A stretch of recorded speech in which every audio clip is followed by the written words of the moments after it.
Sleep is where the magic happens. Don't get me wrong, I also used to be a late night person, but then I decided actually to go after the life and body I want.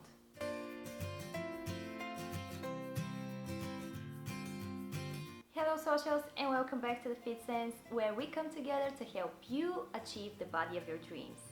I would like to ask you something. Do you sleep well every night, or do you try to catch up on the weekends?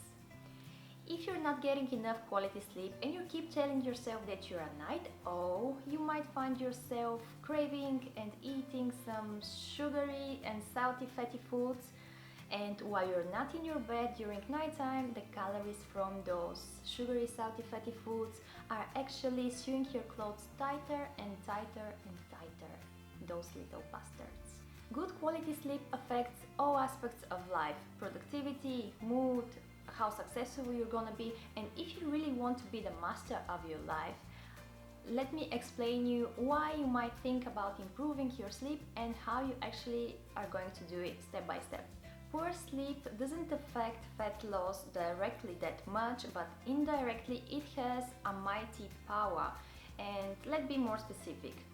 The lack of sleep affects the hormones that control satiety and hunger. If you're not sleeping well, the satiety hormone leptin decreases, making you feel a lot less fuller after a meal, and at the same time the hunger hormone ghrelin rises, making you feel a lot more hungrier during the day. So you're gonna experience a lot more cravings, and you probably find yourself overeating. If your body receives less satiety signals and you feel more cravings and you have difficulty controlling your hunger, this is gonna be an awful combo for you if you're trying to lose weight. Lack of sleep also affects the brain, the prefrontal cortex, and more specifically this part of your brain called amygdala that is responsible for your rational thinking, mood, motivation, decision making.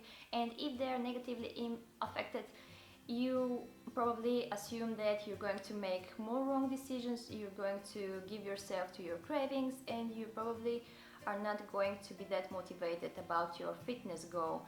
One study has shown that even after one night of sleep loss, people were more prone to give so much value to food and to use food as a reward. So you really don't want this if you are serious about your fitness goals. Another really important fact about lack of sleep is that it affects the glucose metabolism, and your insulin increases. So if you're not getting enough sleep and your satiety and hunger hormones are affected, if you're more prone to making the wrong decisions and you're not that motivated, you're gonna find yourself actually eating a lot more food. Your brain is gonna create more sugar, but it's not going to absorb it in a way that you would like, and the excess you're eating is gonna be stored as fat. As a result of all of this, you end up moody, hungrier, and eating more food than you can actually process. Therefore, I would like to advise you to create an evening routine that you follow every single night and try to really improve your sleep, improve your quality of sleep. So first of all, try to go to sleep at about the same time and try to wake up at about the same time every single day of the week. Not only during work days, not only from Monday to Friday, but even at the weekends. You have to give yourself the same amount of sleep every single day. And also take advantage from the most important hours, and these are after 10 p.m. 4 hours after 10 p.m. the sleep is most beneficial, and you're gonna feel a lot better in the morning. You're gonna feel much better than if you go to sleep at 1 a.m. and sleep the whole day after that. Another thing you should do prior sleeping is to not expose yourself to very bright and blue light. You have to try to limit, to dim the light at least 1 hour before going to bed, because our bodies are really sensitive to light, and light signals to our body that it's still not time for sleeping, and it might suppress your melatonin synthesis.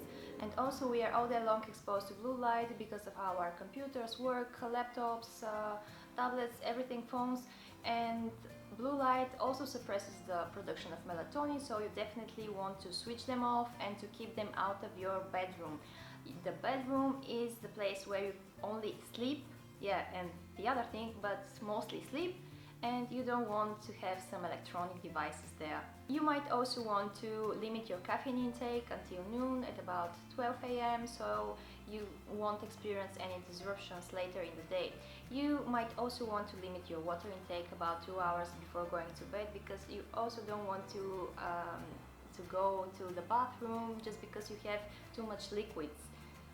Another very important thing is to really prepare yourself 1 hour before going to bed for relaxation. You want to relax and to leave all the stress and your worries at the door.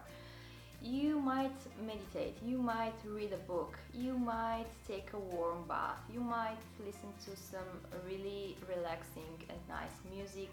Just do anything that is really going to give you pleasure and make you feel much better, make you feel calm.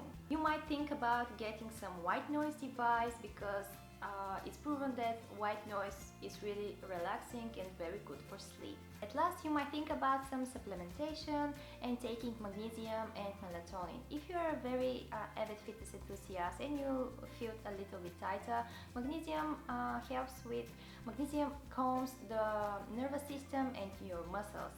And if you have difficulty falling asleep, you might take melatonin. Although our body naturally synthesizes melatonin, melatonin as a supplement doesn't decrease this natural synthesis, and it doesn't cause addictions. Sorry guys, but I forgot one tip, and this is adding carbs to your dinner. Some people sleep a lot better if they're having carbs at their last meal, because carbohydrates decrease cortisol levels, and you probably know that cortisol is responsible for stress. So just experiment, see what works best for you, whether you would feel better with dinner richer in carbs or with lighter dinner. In a conclusion, I would like to add that sleep is the most important thing. If you have any fitness goal, you have to start by improving your sleep and decreasing your stress. Your sleep is so important because this is the time when the magic happens. This is when your body synthesizes growth hormone the most. This is when your body repairs and recovers itself.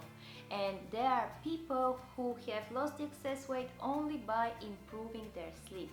I know that some of you have really serious sleeping disorders and really serious sleeping issues, and please don't hate me about telling this, but you really have to figure out a way how to improve your sleep. And if this means that you have to increase your food and to decrease your workouts, then you should start there. Do you guys have some other tips on improving your sleep? I would really like to know how your sleeping routines look like, so you might describe them in the comments below. I would really love to read them.